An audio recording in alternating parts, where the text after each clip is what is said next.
बुरा होता है जब इस वक्त किसी का यार जुदा होता है। पार्टी हो रही है, बर्थडे केक कट चुका है, अब सेलिब्रेशन चल रहा है और एक दोस्त है जो सिंगिंग कर रहे हैं, आप यहाँ से देख रहे हैं। साउंड की बहुत तेज आवाज़ है, इसलिए आपको आवाज़ नहीं आएगी। और हमारे परेश भाई जो कि फोटोग्राफर का काम कर रहे हैं, इस ब्लॉग को बहुत पूरा देखेंगे। दौलत और जवानी एक दिन खो जाती है, सच कहता हूँ सारी दुनिया दुश्मन। अंकल अब अपने कुछ अनमोल वचन बोलेंगे आपके सामने। मेरे बर्थडे पर मेरे बच्चों के द्वारा ये जो कार्यक्रम किया, इसकी मैंने सच कह रहा हूँ सपने में भी कल्पना नहीं की थी, और मतलब मेरे पास शब्द भी नहीं है। इस समारोह से ज्यादा मेरे जो यार दोस्त हैं,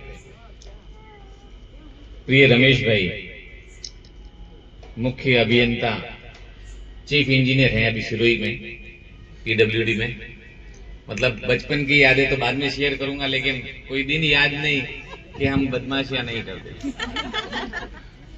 आदरणीय श्री मंगल सिंह जी, मैं 94 में जब दांतराई में second grade maths teacher, English teacher के रूप में जब गया, तो आपने मेरे को बड़े भाई जैसा सम्मान और स्नेह दिया। आप बड़े भाई हैं, आपने आशीर्वाद दिया और मैं चाहता हूं कि आपका आशीर्वाद बनाए रखें।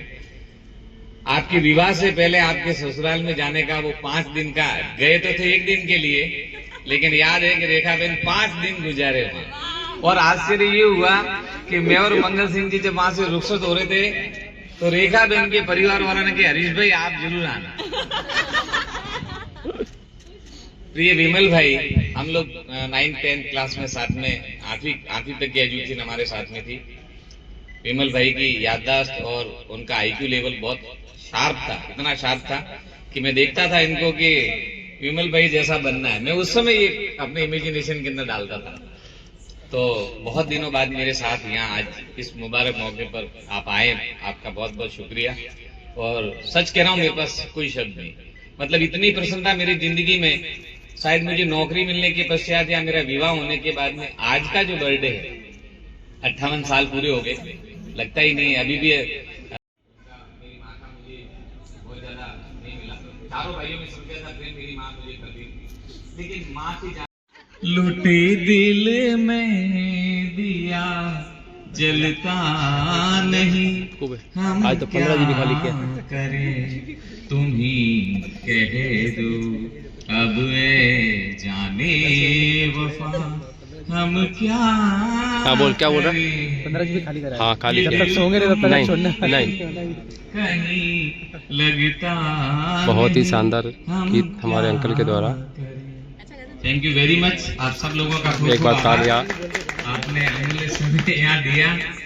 और मेरे लिए वास्तव में बिल्कुल यही था कि आज भी 4 फोन किए, मैंने बोला बेटा मैं सिरोही से रवाना हो गया हूँ, मैं आ रहा हूँ, मैं जरूर आऊंगा। ये प्रोग्राम ऐसा है जिसमें कहने की कोई बात नहीं, मेरे को आना है और मैं जरूर आऊंगा। हरीश भाई कभी पीते ही नहीं थे। ये दोस्तों का यही मजा है। पुरानी बात कई बातों में महिला को बदनाम करते हैं, क्योंकि वो बदनामी को डिजर्व नहीं करती है। डाटा बहुत ट्रांसफर होता है महिलाओं के बीच।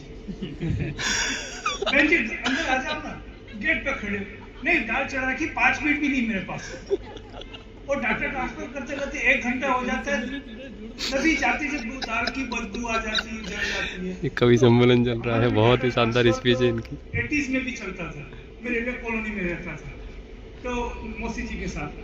तो हम रेलवे बिल्डिंग में छत पे सीढ़ी पे रात के 2-2 बजे तक ट्रांसफर होता था, डाटा ट्रांसफर होता था। तो इस तरह है कि मुझसे पढ़े रहे हैं, हमेशा पढ़े रहे, लेकिन फिर भी हमारा वो कहते ग्रह नक्षत्र मिल गए थे। दोनों मिथुन राशि के, दोनों साहित्यिक, शायराना, रोमांटिक। और रोमांस के बारे में अभी चालू बोल के गई है, लेकिन आज बर्थडे है, आज भी कुछ तो होगा। पोल खुलवाने के लिए। ये गोविंदा की एक पत्नी है, भगवान करे ऐसी पत्नी सबको मिले। गोविंदा जो हीरो है, पता नहीं किसी कपिल शर्मा के शो में किसी ने बोला, आपको पता है आपकी पति के कितने सारे अफेयर चल रहे हैं?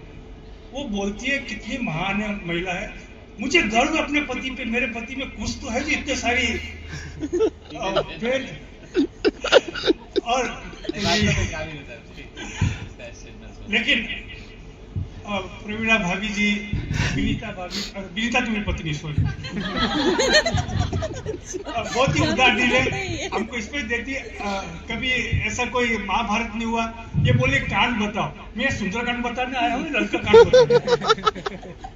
तो मेरी श्रीमती जी का भी यही है कि मुझे बोले मेरा पति बहुत भोला है और कोई बेवकूफ बना लेता है।